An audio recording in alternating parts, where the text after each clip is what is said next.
Cada ácido pirúvico, ao final do processo oxidativo da cadeia, 15 ATPs. Já temos 30, porque são 2 ácidos pirúvicos. Com mais os 8 das etapas anteriores, 38. Então, nós temos, na verdade, um saldo de 38 ATPs, 38 ATPs, que é a grande molécula energética que você conhece, um saldo de 38 ATPs quando nós temos um processo oxidativo, ou seja, quando nós temos respiração aeróbia. Agora, vamos ver a respiração anaeróbia. Vamos lá, malandro. Começamos com a própria glicose. Eu coloquei aqui os 2 processos. Eu tenho vários tipos de fermentação, presta atenção. Eu tenho fermentação acética, que não é essa daqui. Eu tenho fermentação propiônica, que não é essa daqui. Eu tenho fermentação butírica, que não é essa daqui. Eu botei aqui as fermentações que você mais conhece. Aqui em cima, produção de etanol. Então, que tipo de fermentação é essa, malandro? Esta aqui é fermentação alcoólica. Lembrou? Fácil, né? Alcoólica. E para aqui e para baixo eu botei o ácido lático como produto final. Isto aqui é fermentação láctica. Essa aqui você conhece mais, né? Essa aqui você conhece mais porque, com certeza, você já passou por dores musculares causadas pelo acúmulo de ácido lático. Fermentação lática o nosso músculo faz. E se você não estiver muito bem adaptado a reciclar esse ácido lático, se você não for um atleta, ele se acumula no músculo. E ao se acumular no músculo, ele intoxica. E ao intoxicar, você vai sentir dor. Aquela dorzinha chata que você tem depois que você vai à academia, faz exercícios que você não está habituado a fazer, no dia seguinte, a musculatura está dolorida e é exatamente por causa disso. Mas vamos lá. Cada molécula de glicose aqui no processo fermentativo, seja alcoólico ou láctico, não importa, vai me dar um saldo de quantos ATPs? Um saldo de 2. E acabou aqui, velho. Você não está vendo mais ATP para cá, você não está vendo mais ATP para cá. Aliás, a essência do processo respiratório já morreu aqui. A essência do processo respiratório morreu aqui. Por que morreu aqui? O que é respiração? Meu Deus, respirar é transformar energia potencial em energia cinética. O que é energia potencial? É aquela que você tem, mas não pode usar da maneira que ela se encontra no momento. Quem é a molécula que representa energia potencial em qualquer processo respiratório? Representou nesse e representou nesse também. Olha lá, glicose. Aqui está a minha fonte potencial de energia. Só que aqui, a glicose vai ser totalmente quebrada, totalmente oxidada. E no outro, a glicose vai ser parcialmente oxidada. Você está vendo que tem molécula orgânica aqui formada, 2 átomos de carbono, aqui 3 átomos de carbono. Então, aqui, no processo fermentativo, a glicose não foi totalmente quebrada, ela foi parcialmente quebrada. E a essência do processo respiratório, cara, já estaria definida na primeira etapa, que é a glicólise, a quebra da glicose. Isso no caso da fermentação, né? A quebra da glicose em ácido pirúvico já produz o ATP. Daqui para lá não tem mais ATP. Eu podia parar aqui.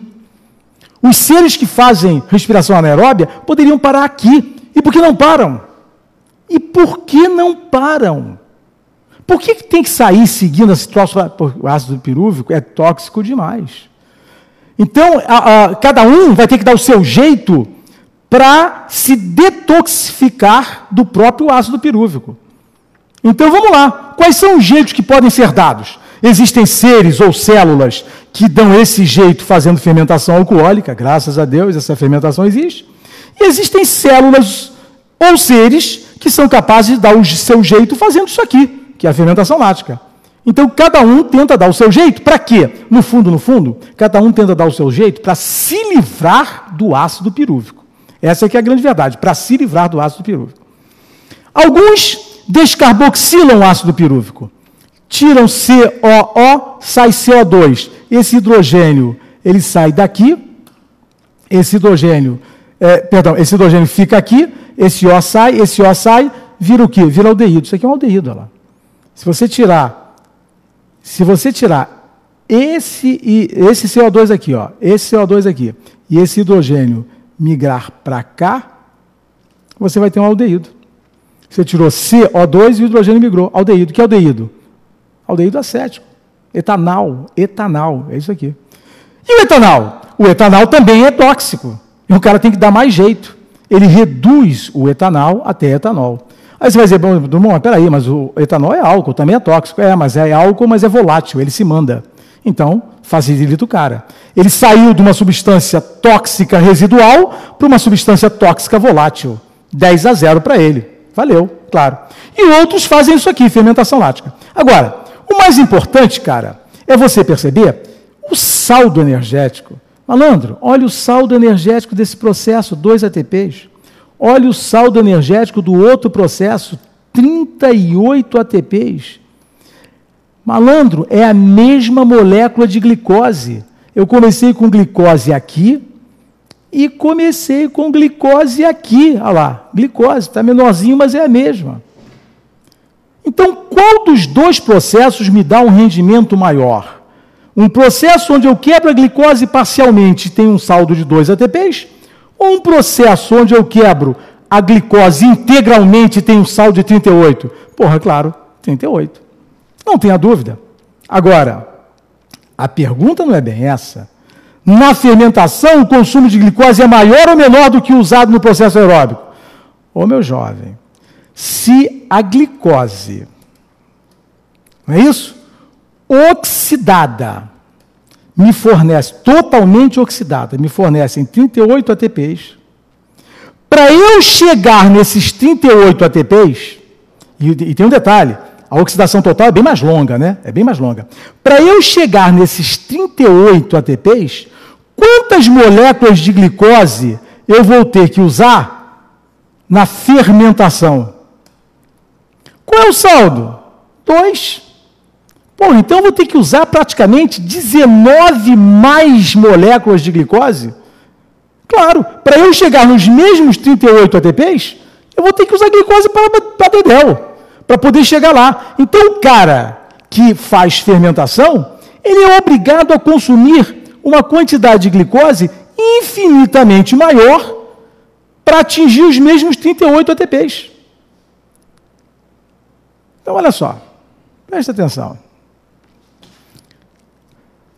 Rapaz, eu tenho um ser que pega uma molécula de glicose, oxida ela totalmente e produz 38 ATPs.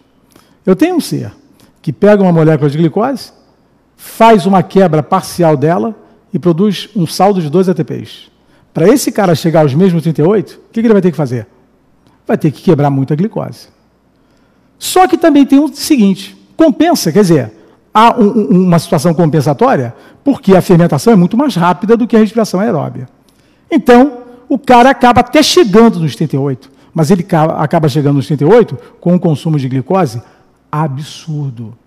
Então, voltando à pergunta, onde eu vou ter mais consumo de glicose? Na fermentação ou no processo aeróbico? Na fermentação, o consumo de glicose é maior ou menor? Muito, mas muito maior. Por quê? Justifica. Fácil. Porque a fermentação é um processo que, obviamente, dá um rendimento energético muito mais baixo. Para se chegar lá no mesmo rendimento energético, a gente vai precisar de muito, mas muito mais glicose. Fonte de energia para o músculo é a glicose. Essa é proveniente apenas do glicogênio muscular? O nosso amigo aqui está perguntando o seguinte, em relação até à questão anterior, mas é uma dúvida que vale a pena ser mencionada assim, porque... Deixa eu ver se eu acho aqui o...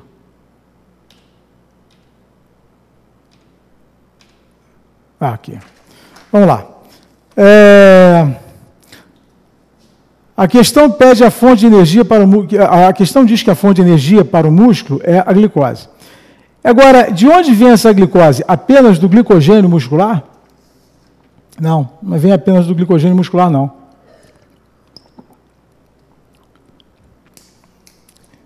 Eu acho que tem uma questão aqui na frente, vamos ver se a gente dá sorte, que vai falar disso, aí eu vou poder... Ó, está aqui, ó. Pronto, questão 5. É ela. Olha lá, Em um laboratório, inoculou-se em um rato. Aí você vai ter a tua resposta lá, se a glicose é proveniente só do glicogênio muscular. Em um laboratório, inoculou-se num rato previamente mantido em jejum prolongado, o aminoácido alanina, marcado com carbono 14. marcado com carbono 14. Após algum tempo, a incorporação foi medida em 4 substâncias extraídas de órgãos desse animal. Quais foram as 4 substâncias? Glicose do fígado, aqui só tem 3. Glicose do fígado, histidina do tecido muscular, acetilcolina, deveria ter mais uma, mas a resposta já está aqui. Glicose do fígado, histidina do tecido muscular, acetilcolina do cérebro e provavelmente teria mais uma aí, mas não faz mal. Vamos lá. Então, vamos lá. Em um laboratório, inoculou-se em um rato previamente mantido em jejum prolongado o aminoácido alanina. Vamos lá, jejum prolongado. Aqui está a alanina. Daqui a pouco eu volto a ela. Mas o que eu quero falar com você, até para facilitar a resposta aí do meu amigo, é o seguinte. Jejum.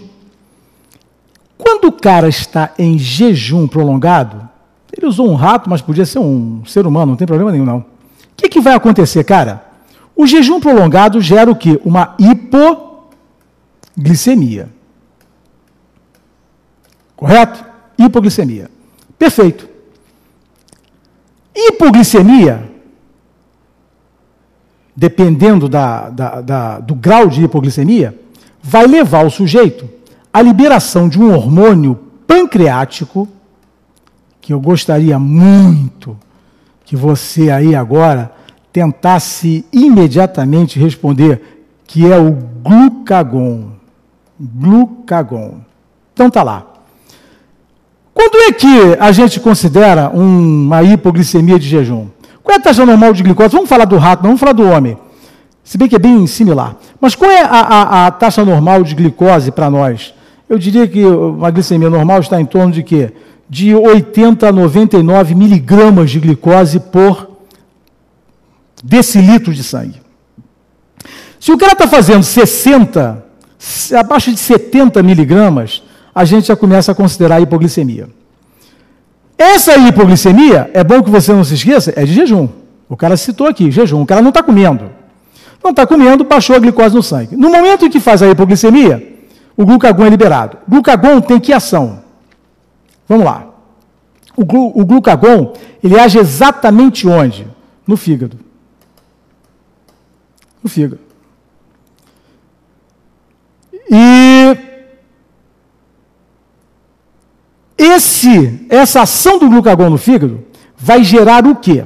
A primeira coisa que a ação do glucagon no fígado gera é o quê? A quebra do glicogênio em glicose. Essa glicose, ela é imediatamente liberada onde? No sangue. Para quê?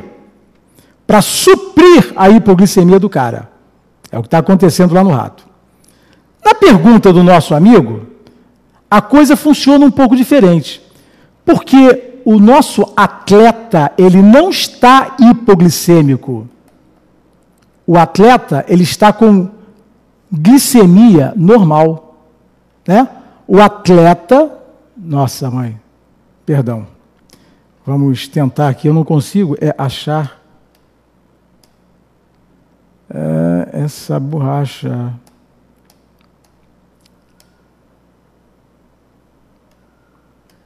Bom, faz mal. Volta. A gente acha que não faz mal. O atleta, que é o nosso caso aqui, como é que ele está, cara? Esse atleta, ele está com glicemia normal. É possível que um atleta esteja de jejum, o cara não vai fazer exercício em jejum. Estando o atleta em glicemia normal, a primeira coisa que vai acontecer no músculo dele é o que aconteceu no fígado na hora em que ele começou a fazer hipoglicemia. Ou seja, o glicogênio vai ser quebrado em glicose. Só que tem o seguinte, não vai ser o glucagon que vai fazer isso. Por que não vai ser? Porque o músculo não tem receptor de glucagon. Quem vai fazer isso aqui, para o atleta, é a adrenalina que ele vai liberar. Liberou a adrenalina e o cortisol também.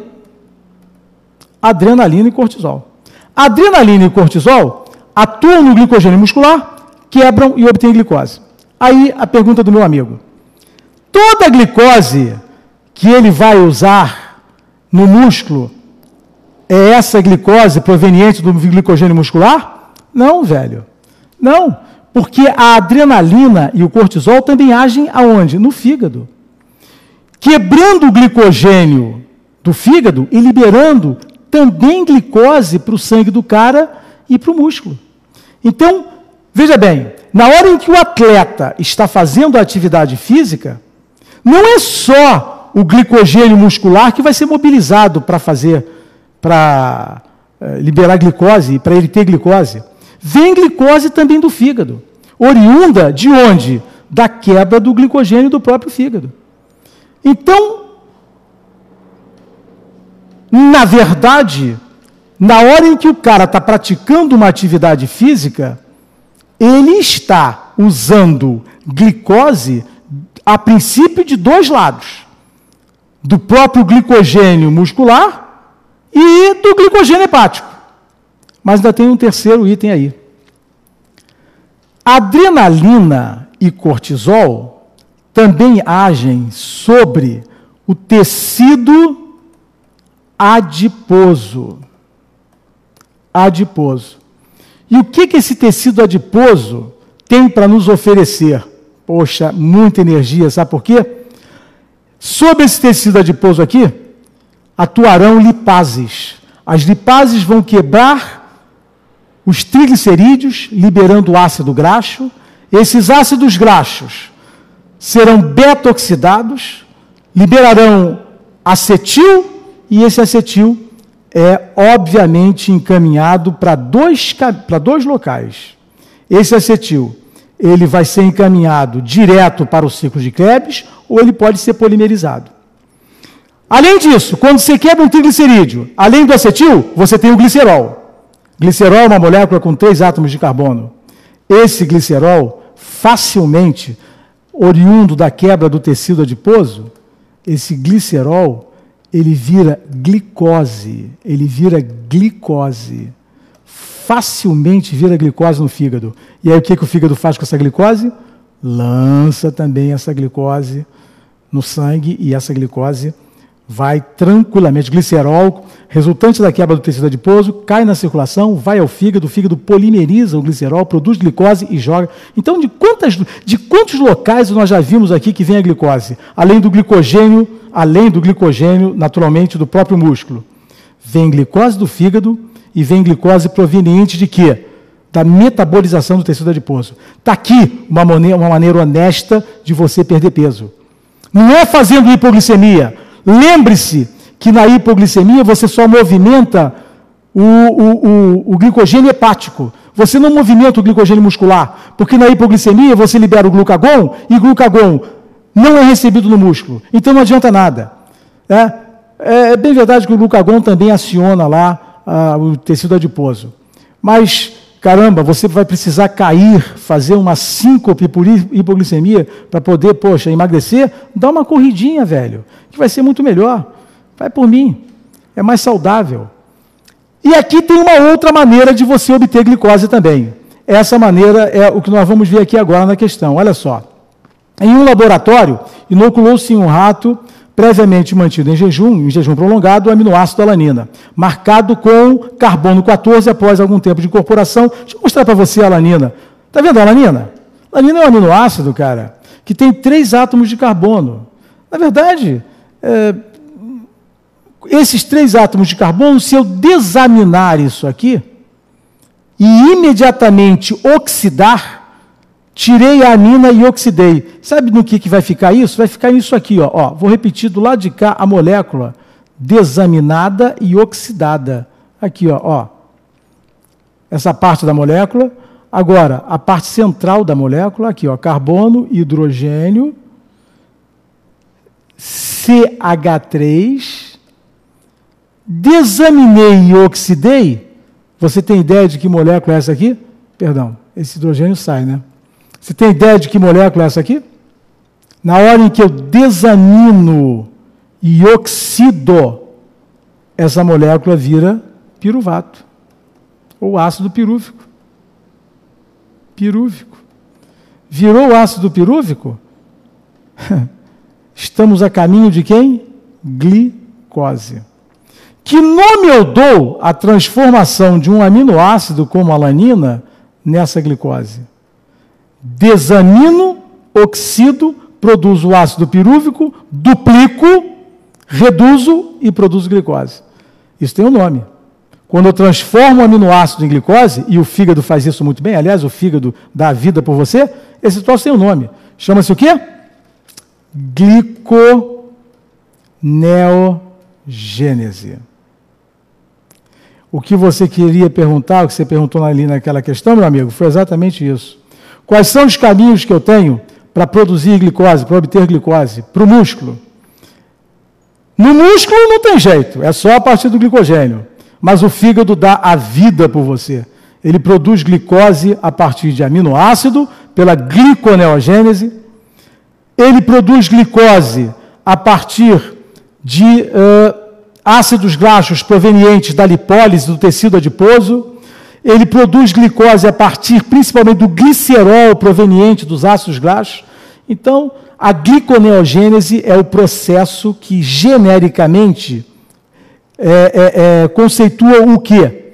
Todo e qualquer processo de produção de glicose a partir de substâncias não glicídicas. Então, quando eu quebro um lipídio e a partir do resultado da quebra desse lipídio eu produzo glicose, eu não, o meu fígado, ele está fazendo gliconeogênese, é um outro caminho de obtenção de glicose. Quando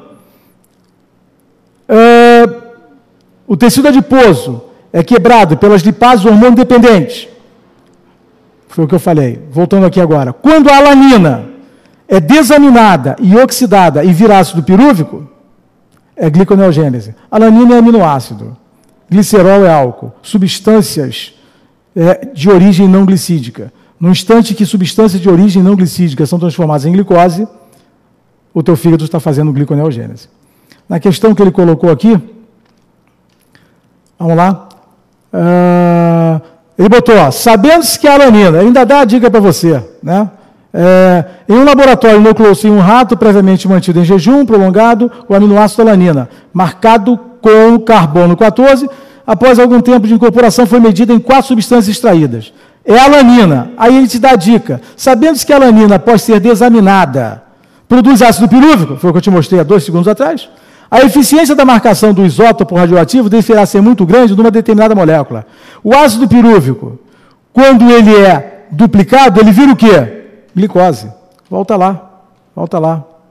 Glicose no fígado, histidina. Qual é a resposta? Glicose no fígado. Por quê? Justifica. Porque o ácido pirúvico, quando duplicado, ele produz quase que diretamente a glicose, ele só precisa ser reduzido. Lembre-se que a glicólise, que é a quebra da glicose, produz exatamente o quê? O ácido pirúvico, cara. A glicólise produz exatamente o ácido pirúvico. Quando a glicose é partida, você vai ter 2 moléculas de ácido pirúvico. Então é muito fácil você, se a célula consegue quebrar a glicose em ácido pirúvico, é muito fácil pegar o ácido pirúvico e produzir a glicose. E esse ácido pirúvico é obtido a partir da alanina. Respondi a tua pergunta lá, rapaz. Respondi a tua pergunta lá. Senhores, eu podia ficar falando aqui mais 2 horas, 3 horas, sei lá. A gente tem coisa para burro, em termos de metabolismo para falar. Agora, o que eu garanto para você é uma coisa, com certeza. Pode ter certeza disso. Alguma coisa vinculada a metabolismo, isso que nós falamos de glicose, gliconeogênese, glicogenólise, que é a quebra do glicogênio, enfim, metabolismo de glicose, metabolismo de lipídio, alguma coisinha disso aqui, eu tenho quase certeza que vai estar lá amanhã. Pô, tem que estar. A gente vai torcer muito para que isso aconteça. Eu acho que essa parte metabólica normalmente é o que, a não ser que a UERJ mude muito, a não ser que ela nos pegue de surpresa, nos dê uma rasteira, enfim. Mas eu tenho a impressão de que isso não vai acontecer, não. Eu tenho a impressão de que nós vamos conseguir fechar esse trabalho aí de uma forma bastante adequada. Nós, do QG do Enem, que estamos relacionados ao curso Pense. Somos uma família que desejamos a você que vai fazer a prova domingo, né? Se amanhã ainda vai ter aula, rapaz, amanhã você vai ter aula aqui, hein? Pessoal que não é da área biomédica vai ter aula ainda, muita coisa boa amanhã aí. Mas nós desejamos a você uma excelente prova, uma boa prova. Eu não gosto muito de desejar sorte, porque eu acho que sorte não faz prova, mas eu espero que você consiga se lembrar de tudo aquilo que nós vimos ao longo do ano. Hoje nós falamos rapidinho sobre algumas coisas, para te dar aquele gásinho final, né?